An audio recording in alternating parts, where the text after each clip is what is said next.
पहा, एका गावामध्ये नाना काका राहायचे. कोण?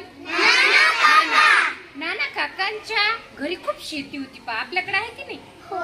मग या शेतामध्ये असेच पावसाळ्याचे दिवस होते आणि शेतामध्ये काय लावलं होतं? पीक लावलं.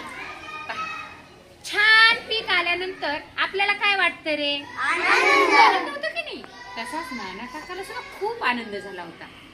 छान शेतामध्ये घुंगरूची काठी टेकत टेकत टेकत शेतात गेले आणि अगदी खुश होते, कारण शेतामधील पीक हे असं आनंदानं डोलत होतं. आणि मग त्यांना वाटायचं, चला आपल्या शेतामध्ये इतकं छान धान्य आलंय, आधी कापणी करूयात, मग जोडणी करूयात, मग मळणी करून बाजारात निवडून याचे आपल्याला भरपूर पैसे येतील म्हणून नाना काका खूप खुश होते. पण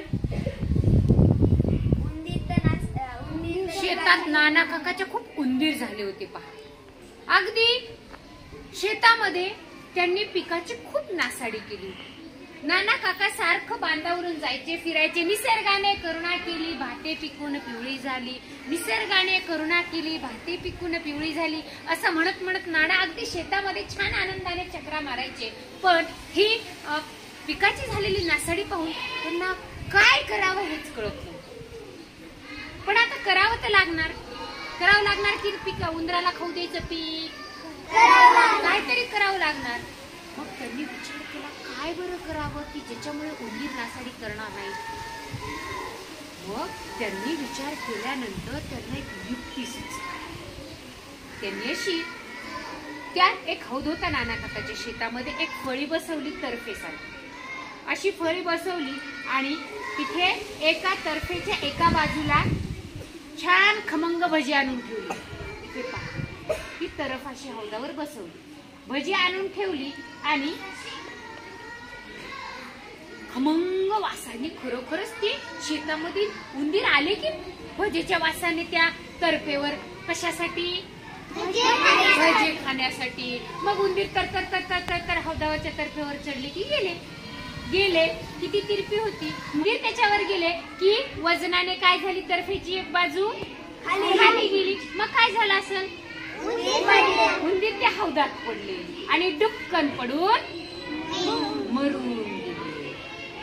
खुश झाले नाना काका हे पाहिलं. कशामुळं? युक्ती सफल झाली. आणि त्यांना वाटलं, आता चला आपण असेच काय करूयात, सगळे शेतामधील उंदीर अशी युक्ती करून करून मारून टाकूया. म्हणजे काय होईल? पिकाची नासाडी व्हायची नाही. असं बरोबर नाना काकाची युक्ती आता सफल होणार असं त्यांना वाटत होतं. परत दुसऱ्या दिवशी सकाळ झाली, छान छान खमंग खमंग भजी केली आणि ती खमंग भजी पुन्हा नाना काकांनी कुठे दिले? शेतात गेले, त्या तर्फेवर ठेवले आणि परत ठेवून दिली भजी. परत नाना काका असे झाडाच्या आणि पाहू लागले, चला उंदीर येतात का? अंधार झाला, चांदणी रात्र होती. आजूबाजूला बघत बघत नाना वासाने ती काय झाली, परत उंदर सगळे कुठे आले? परत तर्फेजवळ. पण उंदराने काय केले यावेळेस? या तर्फेवरचे 4च उंदीर आले पुढे, बजेट घेतले, परत गेले.